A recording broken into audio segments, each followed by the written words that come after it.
Aclame o sangue da aspersão, o sangue de Cristo. Parte 05, dia 18/5/2024. O pai, a pedido dela, jogou o isopo nele, bateu no lintel e nas duas ombreiras e fechou a porta. E ao fazê-lo, chegou a meia-noite. Eles foram salvos pelo fogo. O cuidado obediente da filha e a reverência ao Senhor afastaram a espada do destruidor. Que a santa ansiedade de alguém, agora presente, operasse a mesma bênção para outras famílias. Pergunte, querido filho, faça a pergunta. Pai, você veio ao sangue da aspersão? O sangue do Cordeiro está acima de sua cabeça? Entre você e Deus? Está em ambos os lados de você quando você entra e sai fora? Alma, esteja-se ansiosa por ti mesma e não descanses até que pela fé tenha sido purificada com isopo e purificada pelo sangue do único sacrifício pelo pecado.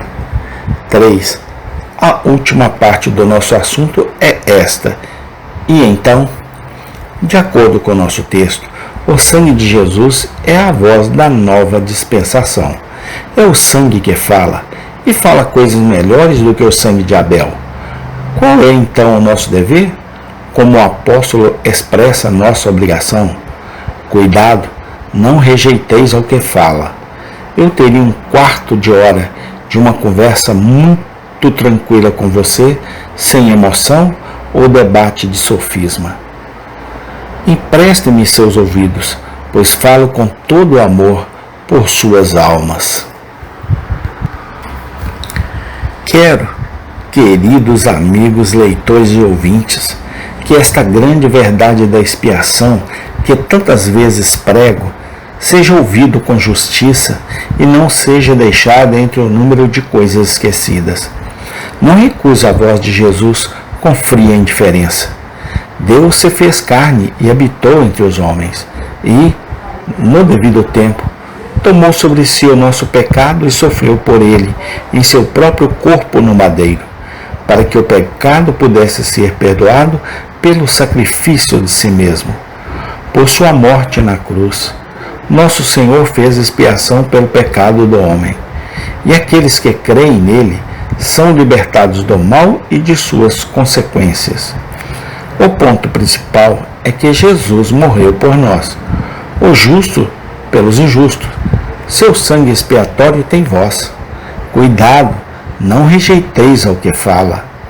O texto diz: cuidem disso, olhem para ele, certifique-se disso, tenha cuidado com isso.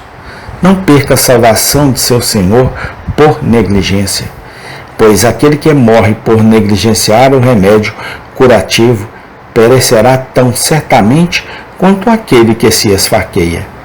Seja sincero para aceitar o Salvador. Eu imploro que assim faça, pois temo que muitos rejeitem aquele que fala, porque eles nunca pensam nele ou em seu sacrifício. Parece-me que, se eu fosse jovem, avisaria com bastante antecedência sobre esse assunto. Por mais profundamente que eu esteja envolvida nos negócios, devo sentir que a minha primeira preocupação deve ser me acertar com Deus. Outros assuntos certamente entrariam em ordem se eu pudesse estar bem com o Senhor de todos. Se eu ouvir dizer que a salvação veio pelo sangue de Cristo, acho que deveria me recompor e resolver entender essa afirmação singular. Eu não iria deixá-lo passar por mim, mas me esforçaria para chegar ao fundo dele e praticamente entendê-lo. Gostaria de meditar muito sobre um ensinamento tão maravilhoso como este, que o Filho de Deus, no lugar do homem, honrou a justiça de Deus pela morte e assim afastou o pecado. Quando eu era jovem, tinha um grande desejo de começar a vida com princípios corretos.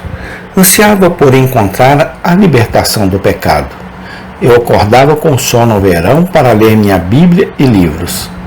Nesses livros, tentei explicar o caminho da salvação, mas a principal coisa que eu pensava: como pode o homem ser justo com Deus? Como pode Deus ser justo com o homem e ainda assim perdoar o seu pecado? Você não acha que essas questões são de grande importância? Eu imploro para que eles não sejam indiferentes a você. Dê a esta pergunta o devido espaço. Eu sei que muitas coisas exigem sua atenção hoje em dia, mas eu reclamo por isso. Qual é a revelação mais íntima de Deus de que deveria ter uma audiência precoce e sincera? Deus encarnado em Cristo Jesus, sangrando e morrendo pelo pecado humano, é uma maravilha de amor grande demais para ser ignorada sem pensar. Eu rogo a você, portanto, não recuse aquele que fala. Não diga: peço-te que me desculpe. Não suponho que você se tornará um infiel ou agirá como um blasfemador em relação a esta grande verdade. Não vou acusá-lo de negar o fato de expiação, mas meu grande medo é que você seja indiferente a isso. Se é verdade que o próprio Deus veio à terra para sangrar e morrer para salvar o homem e a mulher culpada, é a maior e mais alegre notícia que chegou à nossa pobre raça errante. E todo membro dessa raça deve recebê-la com atenção esperançosa. Deus, encarnado em Cristo Jesus, sangrando e morrendo pelo pecado humano, é uma maravilha de grande demais para ser ignorada sem pensar. Eu rogo a você, portanto, não recuse aquele que fala. Não diga: peço-te que me desculpe.